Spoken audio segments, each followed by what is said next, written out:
Hello everyone, I apologize for the delay. Answering all the questions I received took some time, and I wanted to give them the answers that they deserved. Also, life happened. Thus this video ended up being significantly longer than I had originally anticipated. There won't really be anything on screen other than some occasional images, so feel free to minimize this or play it in the background, or skip around to questions that you're interested in. They will be timestamped in the description. With all that out of the way, let's begin. How are you doing now? Better? Still trying to get my life situated in many ways, but on a physical, mental, emotional, spiritual level, significantly better. Things are changing quite a bit for me. Thanks for asking. I was really encouraged when I saw this question. Which countries would you like to visit? Ooh, tough question. But I think I would love to visit Japan or England sometime. Japan because I've seen a lot of really good-looking food there and heard quite a bit about it through watching anime and a couple of my friends. As for England, it's probably because I've never been to Europe, and England has more than a few historical sites that would be pretty cool to see. Who are your favorite athletes and why? I don't really have too many, all things considered, but the top two are probably Nikola Jokic and Peyton Manning. They play or currently play for my favorite teams.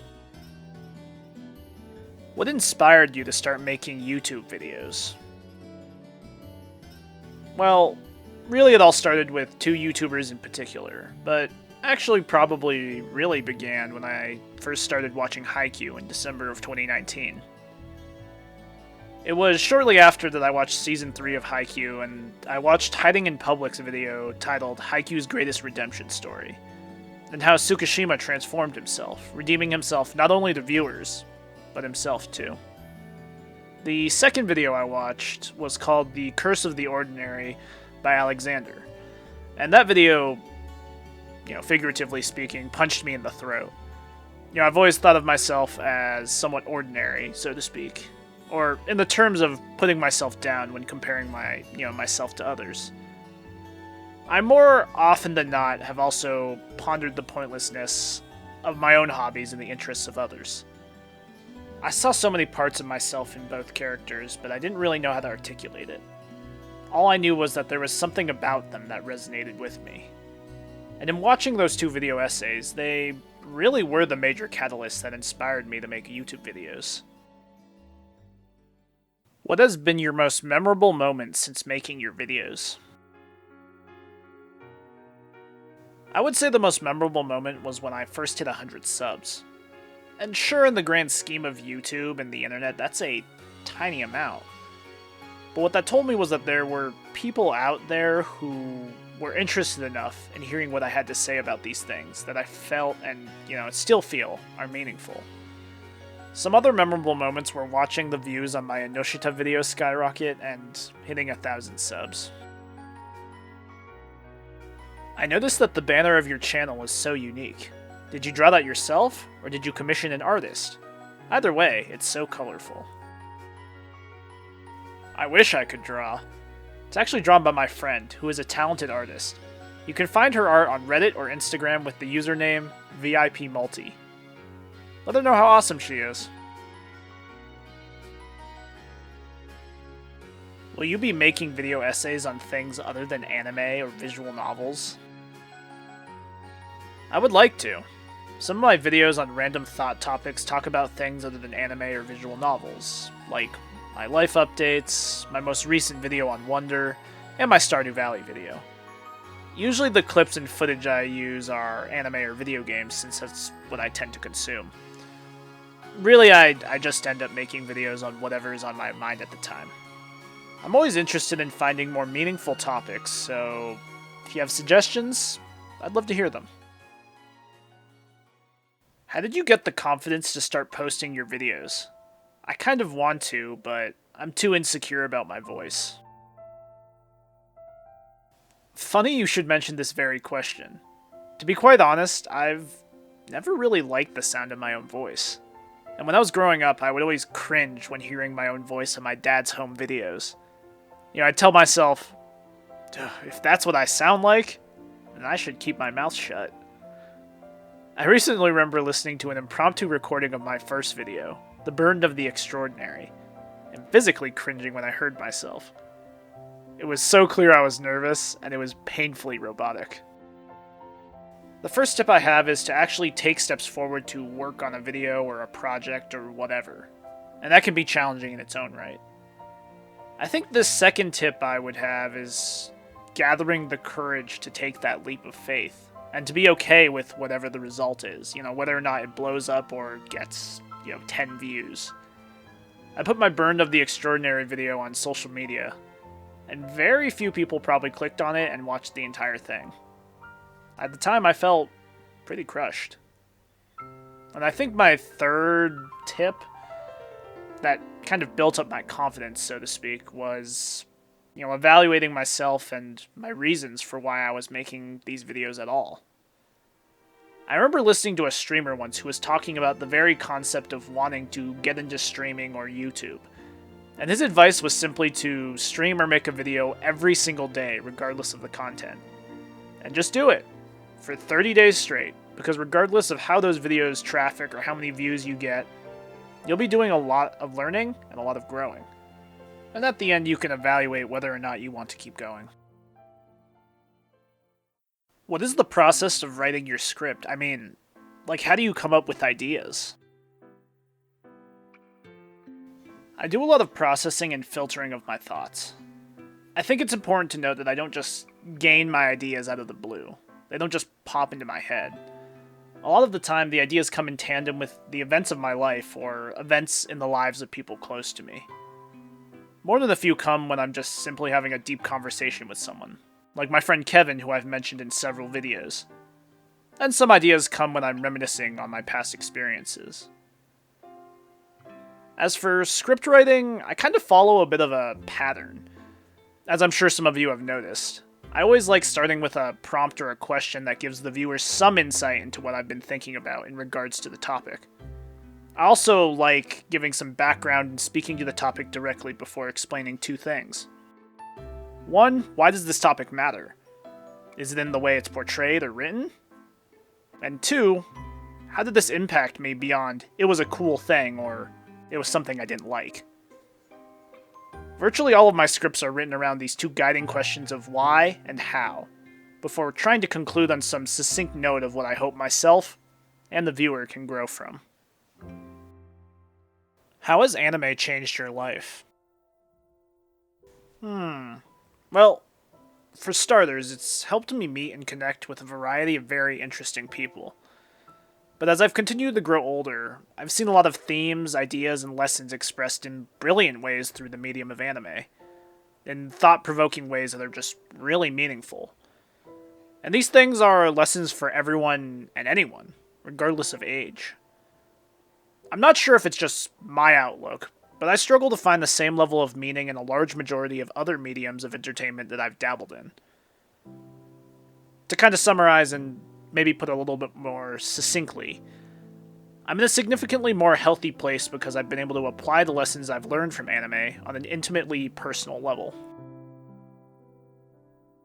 What has been the most impactful scene in anime for the way in which you see life? An excellent follow-up question to the previous one. I'm going to cheat and go with two separate scenes, even though I really wanted to include more. I'll try to keep this as spoiler-free as possible, but it may be a little less impactful to hear my summary unless you've actually seen the scenes yourself. With that in mind, here we go. Unsurprisingly, they are both from Haikyuu. The first scene I have in mind is tied to Oikawa Toru, the captain of Aoba Josei. Up until that point, certain scenes have shown us a seemingly conceited, flirtatious, playful, petulant, smug, and pretty childish individual, and, despite all of those traits, remains a highly skilled and intelligent player. The foundations of his doubts and inferiority complex have been readily apparent in his rivals, and he is faced with the reality of his inadequacies. And as he walks off the court during a timeout, He hears his teammates chattering about the things they wish they had, and he thinks about what he was told once, a long, long time ago. Essentially, he is given a couple of thoughts for self-reflection. 1. Does he know what his absolute best is? Has he truly done everything possible to be at his best? And 2. The idea of talent is brought up here, and explained in a much more understandable way down the line.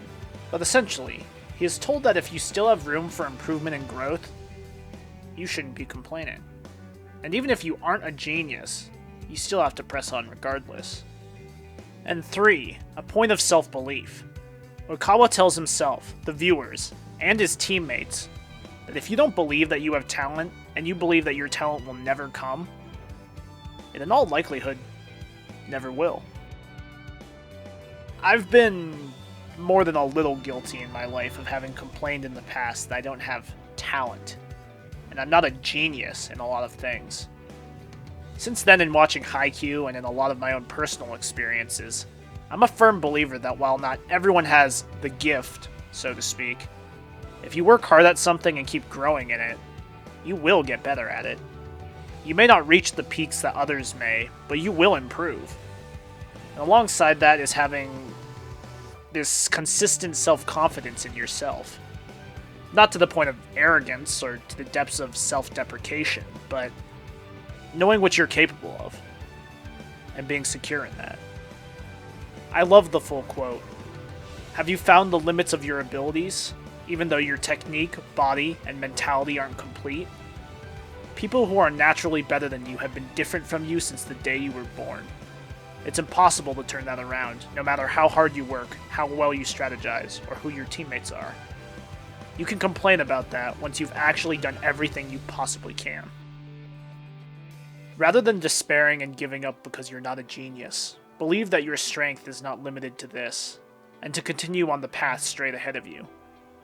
It may be harsh to say so, but today might be the day to grasp the chance to let your talent bloom. Maybe tomorrow, the day after, or next year. Maybe even when you're 30. I'm not sure if physique has anything to do with it, but if you think it'll never come, it probably never will. The second scene I'd like to talk about is the introduction and exploration of the character of Kita Shinsuke, who happens to be my second favorite character in all of Haikyuu. Though his introduction and screen time are both brief, the impact he has couldn't be bigger in the context of both the overarching themes of Haikyuu and on me, the viewer. It is established fairly quickly that he is not an elite player or prodigy like some of his teammates. As more backstory is revealed, he elaborates on his mindset, a mindset which I've tried to emulate in my own life. When an adult says the process matters more than the results, kids aren't really going to understand.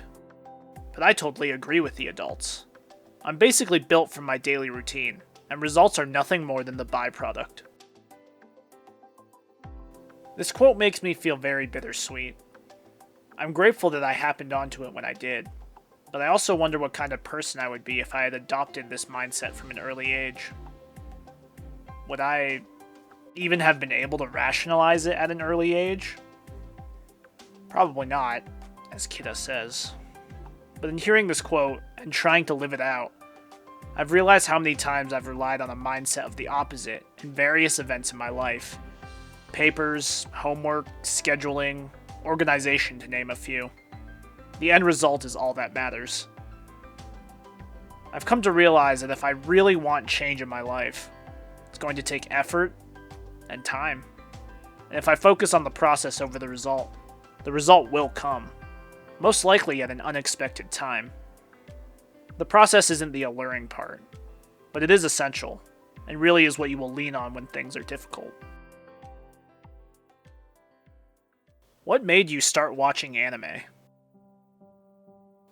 Technically speaking, my brothers and I watched Pokemon when I was a child, with Ash and the original gang, Misty and Brock, but I don't really count that as when I first started watching anime. The first time I started watching anime and being really interested was in 6th grade or so, when a friend of mine introduced me to the game Naruto, Clash of Ninja Revolution on the Wii.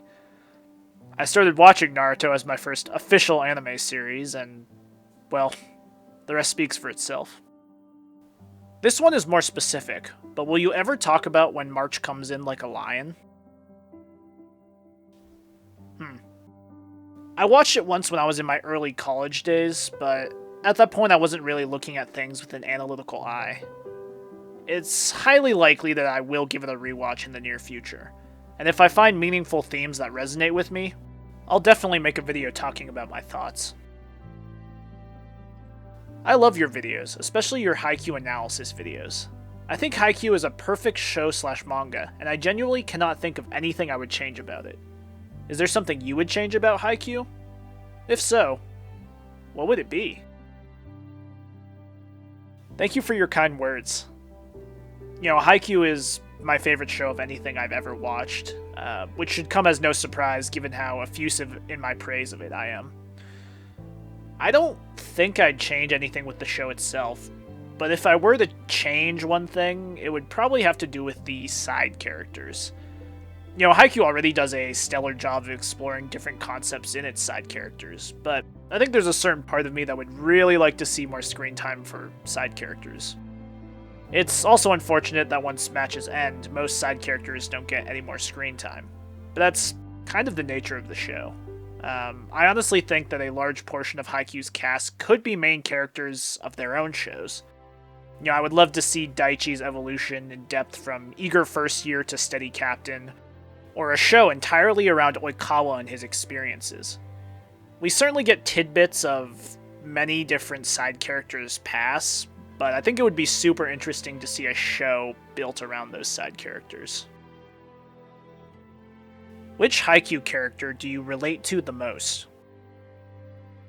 To be honest, I kinda see parts of myself in many characters, but probably the most in a character that literally only shows up in, I think, 3 episodes. Specifically, this guy. Now, how many of you actually remember his name? It's Ikijiri. Truthfully, it's probably because there are a lot of traits of his that I wish I could overcome. A sense of being average, and being insecure in that, especially in being outclassed by those whom I perceive to be far superior. A lack of ambition and drive for anything in particular accompanies that insecurity. Maybe that's why I'm drawn to Daichi. That sense of mental stability and self-confidence that is easily his greatest strength. It is in that episode that a certain quote is said. Even if we're not confident that we'll win, even if others tell us we won't stand a chance, we must never tell ourselves that. I remember when I first watched that episode, I wished for nothing more than a mentality like that. The self-confidence to tell yourself to keep pushing forward, even when everyone else says otherwise. You know, that episode sends a shiver down my spine. His internal monologue afterwards regarding how he did all that he could. Even though he had grand ambitions once, he couldn't see them through to the end after all. Now he's filled with nothing but regret, and if statements of how he could have done better. I know it sounds like kind of a depressing comparison, but I don't quite see it that way. I've reflected a lot on myself and the person I am. I'm no genius, perhaps a smidge above the average in intelligence, and I don't have any truly outstanding traits per se. But there are things I'm better at than others, and things I can offer regardless of if I'm a genius or not. If I can give my all to something and be content with the experiences I had and the things I learned, then I'm not really sure I need much more. There are lots of times where I failed and fallen on my face, and there are a lot of regrets I have that I'll never be able to rectify. But I still have to pick myself up and move forward, just like Ikijiri does. And that's it for this first Q&A video. Thank you to everyone who submitted a question, and I hope I answered them to your satisfaction. At some point, I hope to do another one. One of the questions I received told me to have a great day. And so thank you, anonymous viewer. I hope you had a great day when you submitted this question. Great days in between. And I hope you have a great day whenever you watch this video, and far into the future. That goes for all of you too. Until next time.